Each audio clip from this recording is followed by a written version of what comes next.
ও আমার একটা হৃৎপিণ্ড, সেটাই আল্লাহ নিয়ে গেছে। পরশুদিন বলছে, বাবা আমার একটা বরকা কিনে দাও। আমার স্যান্ডেলটা দেখে 3 বছর পুরাতন ছেঁড়া, কিন্তু আমি আমার স্যান্ডেলটা পাল্টাই না, সেলাই করে নেই, কিন্তু আমার বাচ্চাদেরকে আমি কষ্ট পেতে দেই না। শুধু একবার বলছে, বাবা লেসে খাবো। আমার মেয়ের মোবাইলে আমার নাম হলো 500 ছবি আছে।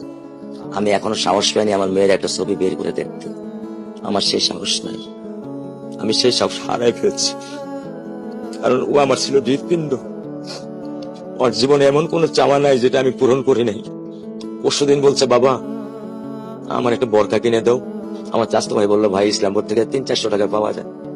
আমি সাথে সাথে নিউ মার্কেট থেকে আমি 1000 টাকা দিয়ে আমার মেয়েকে বরকা এনে দিচ্ছি। আমি দরিদ্র, ভাঙা বাসায় থাকি, কিন্তু আমার সন্তানদেরকে আমি কখনোই দারিদ্রতা স্বাদ পেতে দেইনি। দারিদ্রতা স্বাদ পেতে দেইনি। আমার বড় মেয়েকে এখন আমি সেলোরার থেকে জামা কিনে দিই। আমার স্যান্ডেলটা দেখেন 3 বছর পুরাতন ছেঁড়া, কিন্তু আমি আমার স্যান্ডেলটা পাল্টাই না, সেলাই করে নেই, কিন্তু আমার বাচ্চাদেরকে আমি কষ্ট পেতে দেই না।